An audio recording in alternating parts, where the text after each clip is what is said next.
Welcome back, everyone, and I'm here again with Jeff Grant, SBR contributor, and today we're going to be looking at a couple of NFL Week 7 total picks for the games between the Panthers and the Packers and the Chiefs and the Chargers. But first off, how you doing this morning, Jeff? Doing great, Dax. Really excited for Week 7 of the NFL. Of course, we already cashed the ticket and taking the underdog Jets against the Patriots last night, but now we're going to talk about totals. And my real thinking in this one is following the first significant move in the market that has yet to have a buyback and fading the public, and that's kind of the direction that I'm going. All right, so let's start first by dissecting the Panthers' defense. Now, it's pretty unfortunate, but they've been going south in the early goings this season. Now, considering this, do you actually think that Cam Newton's offense can actually have enough weapons to pick up the slack and outscore opponents, till the stop unit gets their game straight? That's what's going on right now. The Carolina Panthers are surviving 3-2-1 straight up. Of course, they tied the Cincinnati Bengals last week. Really fortunate to get the tie as the Bengals kicker missed an easy field goal. But I don't see the defense getting any better going on the road in this situation. Often very physical game against the Bengals. And these numbers are really astonishing when you look at it. Carolina allowed 15.1 points and 301 yards a season ago. Now they're looking at 26.2 points per game and 392 yards. And Green Bay is really clicking on the offensive end. No doubt, man. Now, if we look at Aaron Rodgers' stats, I pretty much found one that was really interesting, and it says that he's won 13 of his last 14 October starts.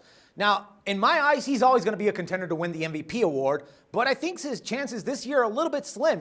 Phillip Rivers and Andrew Luck are pretty much fighting tooth and nail for that one also this year. And I think that he might be able to be considered, but what do you think? I mean, does he look like a legitimate MVP candidate?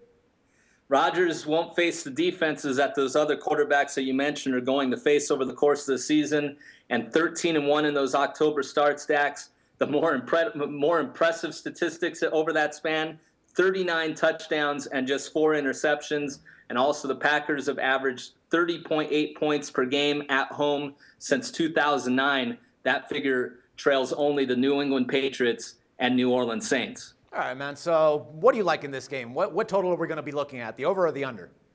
I'm going to go with the over here. The number opened up at 48.5. It immediately went up to 49, has even climbed to 49.5 with really no buyback in the market. But sports bettors need to watch the injury report. You already touched on the fact that Newton has some weapons on the offensive end, but he's going to need running back Jonathan Stewart back on the field after missing the last 3 weeks because DeAngelo Williams is now out. And also, wide receiver Kelvin Benjamin, really a front runner for NFL Rookie of the Year.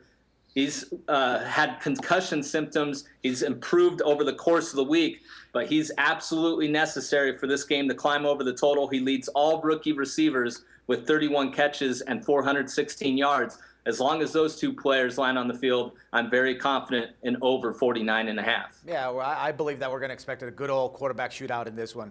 All right, now the other game that we're looking at is the Chiefs against the Chargers. Now the Chiefs have one of the best actual running back duos in the league with Jamal Charles and Niall Davis. Now, considering that, do you think that they can control the game clock a bit better and limit the Chargers' offense on the field? We've already talked about Andy Reid's success following a bye week in a previous video, Dax, and part of the reason is game planning, and that's exactly what the Chiefs should do. They've done it on the road already this season, combining for 92 rush attempts in 3 road games. I'm expecting much the same from the Chiefs in Week 7. Yeah, man. Now, the Chargers, they've actually been putting up at least 30 or more points in 4 out of those last 5 games of that winning streak that they're currently on. Now, I'm thinking that a lot of this success has to do with their schedule not being uber tough. But what else do you think actually led to their recent success on the offensive side of the ball, Jeff? You know what? I think you just hit the nail on the head, Dax, in terms of the schedule. I'm looking at the start of this winning streak was at home against Seattle. That was a advantageous spot for the Chargers to get on that Seahawks defense. Then you go on the road against the Bills, an offensively challenged team. The Chargers defense really shut down the Bills in that game.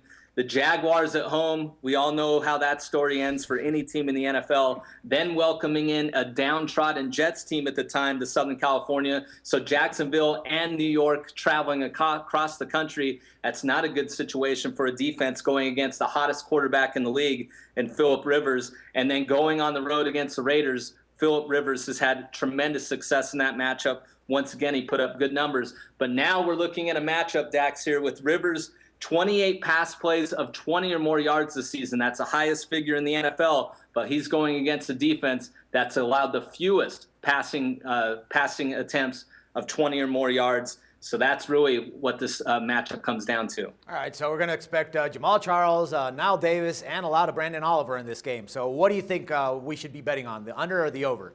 This is going to be a ball control game, a very important game in the AFC West division.